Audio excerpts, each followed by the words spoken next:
जय हिंद साथियों, उम्मीद कर रहे हैं कि आप सभी स्वस्थ होंगे और अपनी पढ़ाई अच्छे से कर रहे होंगे।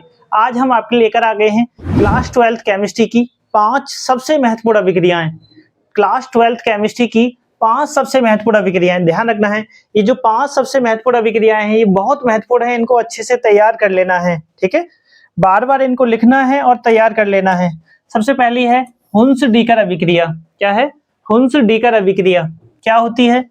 वह अभिक्रिया जिसमें बसीय अम्लों के सिल्वर लवण, ठीक है, बसीय अम्लों के सिल्वर लवण ब्रोमीन के साथ CCl4 की उपस्थिति में अभिक्रिया करके एल्किल ब्रोमाइड बनाते हैं, हुन्स-डीकर अभिक्रिया कहलाती है।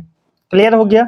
बसीय अम्लों के सिल्वर लवण, ध्यान दो, RCOOAG सिल्वर लवण ना किससे क्रिया करते हैं? ब्रोमीन से। किसकी उपस्थिति में?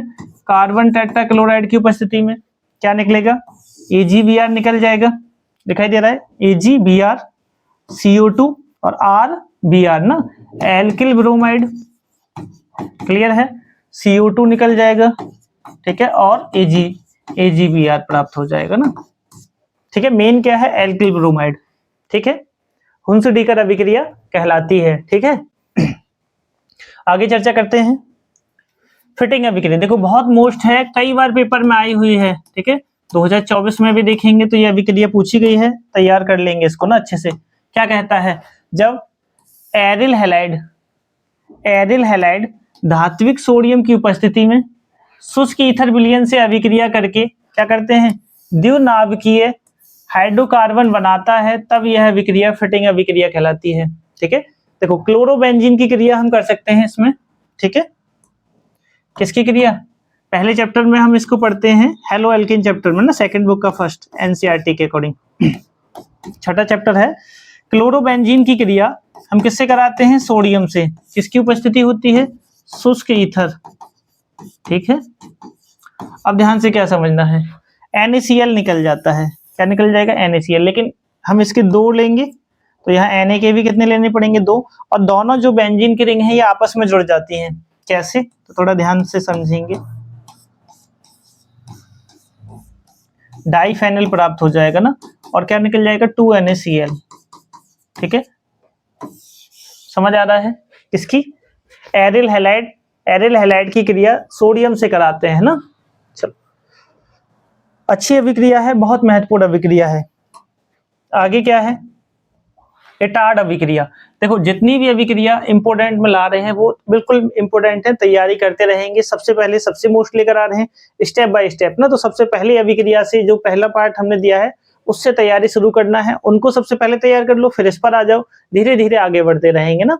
चलो, वह अभिक्रिया जिसमें टोलुइन का आंशिक ऑक्सीकरण, वह अभिक्रिया जिसमें टोलुइन का आंशिक ऑक्सीकरण कार्बन डाइसल्फाइड की उपस्थिति में क्रोमिल क्लोराइड द्वारा होकर बेंजिल्डिहाइड प्राप्त होता है, एटार्ड अभिक्रिया कहलाती है। टोलुइन का ऑक्सीकरण हम किसके? क्रोमिल क्लोराइड के द्वारा हम कराते हैं। ठीक है, चलो फिर से समझो क्या है हमारे पास। टोलुइन देखो फॉर्मूले मालूम होने चाहिए, C6H5CH3। ठीक है, टोलुइन का क्या होगा? ऑक्सीकरण होगा किसके द्वारा? तो कार्बन डाइसल्फाइड, और देखो कार्बन डाइसल्फाइड व किसकी? क्रोमिल क्लोराइड ना, CrO2Cl2 द्वारा ना। अच्छा, वैसे 2 स्टेप में होता है, कुछ एक मध्यस्थ यौगिक बनेगा जटिल और उसका जल अपघटन कर देते हैं ना, तो इस तरह से होती है। आप एक बार में भी समझ सकते हैं। देखो H के 2 हैं, थोड़ा ध्यान से समझना, H के 2 हैं तो ये H2 और O, H2O निकल जाएगा। क्या निकल जाएगा? H2O। बचेगा क्या? CH। ठीक है, 2 ले लो इसके, O, एल्डिहाइड बन जाएगा ना, बेंजिल्डिहाइड बन जाएगा। देखो CH बचा और एक O, और H के 2 हमने वहां से लिए तो H2O। ठीक है, क्या प्राप्त होता है? बेंजिल्डिहाइड। अभिक्रिया कैसी है? तो बस याद रखना है, इंपोर्टेंट है, बार बार बताने की आवश्यकता नहीं है। क्लियर है? समझ आ रहा है? चर्चा करते रहेंगे ना। आगे एल्डोल संघनन। क्या है भाई? एल्डोल संघनन सभी मोस्ट है, बार बार कहने की जरूरत ना रहे ना। देखो क्या है? वह अभिक्रिया जिसमें वे कार्बोनिल यौगिक जिनमें अल्फा हाइड्रोजन परमाणु होता है। ठीक है, अल्फा हाइड्रोजन किसमें होता है? जैसे एसिटल्डिहाइड। ठीक है, तनु NaOH या K2CO3 आदि की उपस्थिति में संघनित होकर एल्डोल बनाते हैं। एल्डोल संघनन अभिक्रिया कहलाती है। ठीक है, अभिक्रिया क्या कहलाएगी? एल्डोल संघनन। कई बार हम इस पे चर्चा भी कर चुके हैं, जब भी हम पढ़ाते हैं बताते हैं, बहुत महत्वपूर्ण अभिक्रिया है, पूछी जाती है, बार बार पूछी जाती है। थोड़ा ध्यान से समझो। CH3CHO एल्डिहाइड के 2 अणु लेंगे। ठीक है, ऐसा एल्डिहाइड जिसमें अल्फा हाइड्रोजन हो, तो याद रखना ये अल्फा है, तो कितने हाइड्रोजन है? 3 अल्फा हाइड्रोजन है ना। यहां भी यही लेंगे। देखो थोड़ा ध्यान समझना, CH3CHO के 2 अणु आपस में संघनित होते हैं तनु NaOH की उपस्थिति में। ठीक है, क्या होगा? तो थोड़ा ध्यान से समझना, ये OH आपस में जुड़ जाएगा। ठीक है, OH आपस में जुड़ेगा, क्या बनेगा? CH3CHOH। समझ रहे हो? देखो CH3CHOH, यहां तक समझ आ रहा है? आगे CH2CHO ना, CH2CHO क्या है? ये एल्डोल।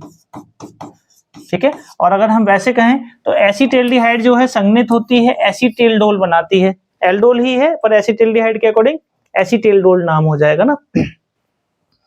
आगे चर्चा करते हैं, एक और महत्वपूर्ण अभिक्रिया की तरफ चलते हैं, कार्बिल एमीन अभिक्रिया।